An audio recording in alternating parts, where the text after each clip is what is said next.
Hi friends, ఈరోజు వీడియోలో మీకు కాంతి వేగంతో ప్రయాణం చేయిస్తాం పదండి. మా రాకెట్లో కూర్చోండి. సెకండ్కు 3 లక్షల కిలోమీటర్ల వేగంతో అంతరిక్షంలో ప్రయాణం చేద్దాం. మనం ప్రయాణం చేస్తున్న వేగం నెమ్మదిగా పెరుగుతూ ఉంది. 99.99% కాంతి వేగానికి సమానంగా చేరుకున్నాం. టైం పెరిగే కొద్దీ క్లాక్ స్లోగా మారి ఆగిపోయింది. టైం ఆగిపోయిందా? ఇది సాధ్యమేనా? అది స్పెషల్ రిలేటివిటీ వల్ల సాధ్యమవుతుంది. ఇది చాలా సహజం. ఒక విమానం మనం ముందు నుంచి వెళుతూ ఉన్నప్పుడు దాని వేగం చాలా నెమ్మదిగా అనిపిస్తుంది. దూరం నుంచి చూసినప్పుడు దాని వేగం చాలా ఎక్కువగా అనిపిస్తుంది. కానీ కాంతి లక్షణం అది కాదు. ఆల్బర్ట్ ఐన్స్టైన్ 1905 ప్రతిపాదించిన థియరీ ఆఫ్ స్పెషల్ రిలేటివిటీ ప్రకారం స్పీడ్ ఆఫ్ లైట్ వాక్యూమ్ సమానంగా ఉంటుంది. అబ్జర్వర్ ఎంత వేగంతో ప్రయాణిస్తున్నా సరే దాని వేగం మాత్రం అలాగే ఉంటుంది. దాంట్లో ఎలాంటి మార్పు ఉంటుంది? టైం విషయంలోనూ ఇలాగే జరుగుతుందా? Speed is intentionally proportional to time. అంటే అర్థం, వేగం ఎంత ఎక్కువగా ఉంటే టైం అంత నెమ్మదిగా ఉంటుంది. ఇక్కడ మనం కాంతి వేగంతో ప్రయాణిస్తున్నాం, అందుకే సమయం ఆగిపోయిందని అనిపిస్తుంది. మరో విచిత్రం కూడా ఇక్కడ జరుగుతుంది. కాంతి వేగంతో ప్రయాణిస్తున్నప్పుడు ఇక్కడ జరిగే ఈవెంట్ 2 అబ్జర్వర్స్ విషయంలోనూ వేరువేరుగా ఉంటుంది. అందుకు కారణం time dilation, slowing down of clock. ఒక అబ్జర్వర్ ఆగి ఉన్న రాకెట్లో ఉందనుకుందాం. అకస్మాత్తుగా దాని ముందు 2 స్టార్స్ బ్లాస్ట్ అవుతున్నాయి అనుకుందాం. దాని నుండి వెలువడే కిరణాలు రాకెట్ వరకు ఒకే వేగంతో ప్రయాణిస్తున్నాయి. కాంతి వేగంతో ప్రయాణించడం కారణంగా టైం స్ట్రెచ్ అయింది. అందుకే రాకెట్కి దగ్గరగా ఉన్న స్టార్ ముందు బ్లాస్ట్ అవుతుంది. దూరంగా ఉన్న స్టార్ ఆ తర్వాత కాసేపటికి బ్లాస్ట్ అవుతుంది. కాంతి వేగంతో ప్రయాణించడం వల్ల సహజంగా మనం చూసే వాటికి భిన్నంగా ఇలాంటి తేడాలు కనిపిస్తాయి. Time is equal two seconds, minutes, days, months, years. Time slow అవ్వడంతో మన వయసు కూడా నెమ్మదిగా పెరుగుతుందా అంటే నిజమేం చెప్పాలి. అది ఎలానో ఒక ఉదాహరణతో తెలుసుకుందాం. ప్రాక్సిమా సెంటౌరీ భూమికి సమీపంగా ఉన్న నక్షత్రం ఇది. 4.245 కాంతి సంవత్సరాల దూరంలో ఉంది. కాంతి వేగంతో ప్రయాణించినా అక్కడికి చేరుకోవడానికి 4.22 సంవత్సరాల సమయం పడుతుంది. కాంతి వేగంతో అంటే భూమి మీద కొలతతో ఒక సెకండ్కి 19.6 గంటలు. అలా చూసినప్పుడు 4 సంవత్సరాలు పడుతుంది. 20 ఏళ్ల వయసప్పుడు స్పేస్లోకి వెళ్లేందుకు ప్రయాణం మొదలు పెడితే 50 సంవత్సరాలు వచ్చే వరకు కూడా ప్రయాణం చేస్తూనే ఉండాలి. దీన్ని 2 రకాలుగా చూడొచ్చు. రాకెట్ టైం సాధారణ సమయం కన్నా 8.53 రెట్లు తక్కువగా ఉండటం. 2 నార్మల్ టైంలో 8.53 డిస్టెన్స్ కవర్ చేయటం.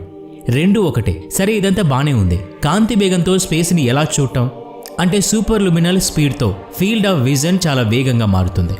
Shrink down I tiny tunnel shape window లాగా మారింది. దీన్నే యాబరేషన్ అంటారు.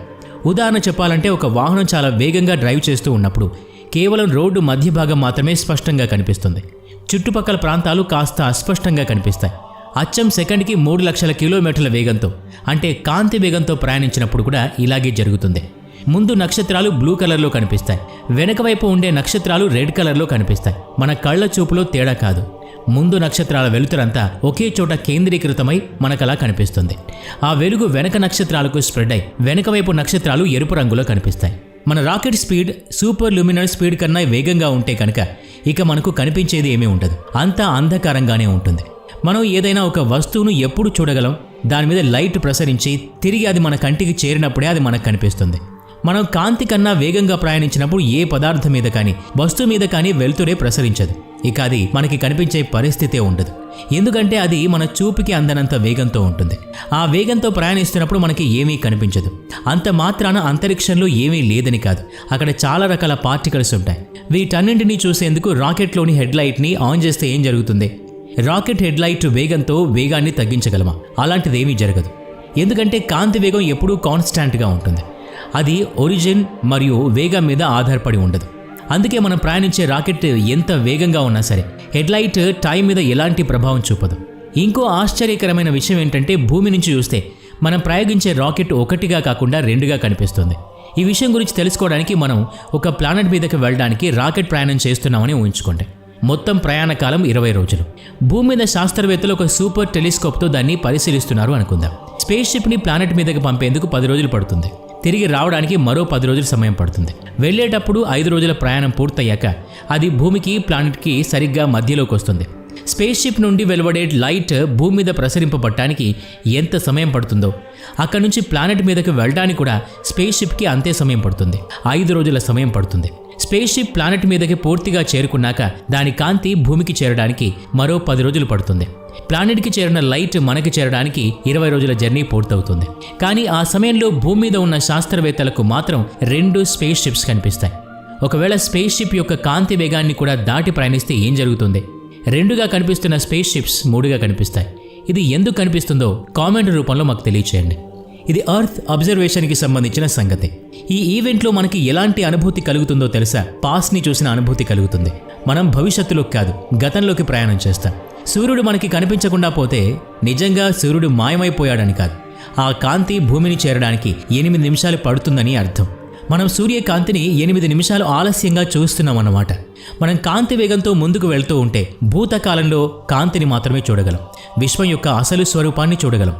నక్షత్రాలు ఎలా ఏర్పడ్డాయి, విశ్వంలో పదార్థమంతా ఎలా ఏర్పడింది, ఇలా అన్ని విషయాల్ని రివర్స్ మూవీలాగా చూస్తూ ఉంటాం. ఇదేంటి బిగ్ బ్యాంగ్ అంటే మనం సింగులారిటీ దగ్గరికి చేరుకున్నాం. ఇప్పుడు ముందు సీట్లో కూర్చుని ఫోకస్ చేద్దాం. మొదటిసారి ప్రయాణం చేసినప్పుడు చూడలేని వాటిని ఇప్పుడు చూద్దాం. భూమి ఎలా ఏర్పడింది, మొదటి జీవి ఎప్పుడు ఏర్పడింది, డైనోసార్లు ఎలా ఉండేవి, మనిషి పరిణామక్రమం ఎలా జరిగింది, మానవ సమాజం మొదటి స్పేస్ క్రాఫ్ట్ ఎలా తయారు చేసింది, ఇలా అన్ని విషయాలు చూడొచ్చు. కాంతి వేగంతో ప్రయాణించడం సాధ్యమయ్యే పనే కాదు. అందుకు అనేక కారణాలున్నాయి. అందులో మొదటిది ఐన్స్టైన్కి ఇష్టమైన సూత్రం E=mc2. ఈ ఈక్వేషన్ ప్రకారం ఏదైనా పదార్థం 10% కాంతి వేగంతో కనుక ప్రయాణిస్తే గనక దాని మాస్ ఒరిజినల్ మాస్ కన్నా 0.5% పెరుగుతుంది. అలాంటిది మనం ఇక్కడ 100% కాంతి వేగం గురించి మాట్లాడుకుంటున్నాం. పెరిగే వేగంతో పాటు రాకెట్ మాస్ కూడా పెరుగుతుంది. ఈ మాస్తో పాటు కాంతి వేగాన్ని కొనసాగించేందుకు యాక్సిలరేషన్ అవసరమవుతుంది. అది ఆచరణలో సాధ్యం కానిది. కానీ కేవలం రాకెట్ మాస్ మాత్రమే కాదు, మన మాస్ కూడా పెరుగుతుంది. మనిషి ఇంత వేగాన్ని తట్టుకోగలడా అంటే తట్టుకోలేడు. ద కాలేజ్ ఆఫ్ వోల్స్టర్స్ physics and astronomy professor John Linder అంచనా ప్రకారం వేగంలో మార్పు భిన్నమైన గ్రావిటేషన్స్ యాక్సిలరేషన్ G-మెయిన్ ఎక్స్ప్రెస్ చేస్తుంది. 4 నుంచి 6 వరకు తట్టుకోగలరు. ఫైటర్ పైలట్స్ 9G వరకు తట్టుకోగలరు. ఇది కూడా 2-3 సెకండ్లు మాత్రమే. 6G యాక్సిలరేషన్ ప్రాణాలకే ముప్పు తెస్తుంది. మనం ఊహించని రీతిలో శరీరంలో మార్పులు జరుగుతాయి. మనం అంత వేగంతో ప్రయాణించడం అంటే ఫోటాన్ వేగంతో ప్రయాణిస్తున్నాం అన్నమాట. ఐన్స్టైన్ థియరీ ఆఫ్ రిలేటివిటీ ప్రకారం టైంతో సహా అన్ని రిలేటివిటీనే. ఫోటాన్స్ కూడా స్టేషనరీ ఆబ్జెక్ట్ లాగే కనిపిస్తాయి. అన్ని స్టేషనరీ ఆబ్జెక్ట్స్ అనుకుంటే స్టేషనరీ ఎయిర్, డెన్స్ ఎయిర్ ఉంటుంది. ఇలాంటి సమయంలో ఆక్సిజన్ ఎలా పీల్చుకుంటారు? అందుకే ఈ సమస్యలన్నింటినీ దృష్టిలో పెట్టుకుని కాంతి వేగంతో ప్రయాణించే ఒక కొత్త టెక్నాలజీని రూపొందించాలి. ఒకవేళ అది సాధ్యమైనా సరే, institute of astrophysics professor Carlos Allende study ప్రకారం మిల్కీ వేని దాటుకుని వెళ్ళటానికి మనకి 2 లక్షల సంవత్సరాలు పడుతుంది. అదన్నమాట సంగతి. ఈ వీడియో నచ్చినట్టయితే లైక్ చేయండి, షేర్ చేయండి. ఇలాంటి మరిన్ని వీడియోస్ కోసం ఈ ఛానల్కి సబ్స్క్రైబ్ చేసుకొని బెల్ ఐకాన్ మీద క్లిక్ చేయండి. నెక్స్ట్ వీడియోలో మళ్ళీ కలుద్దాం. Thanks for watching.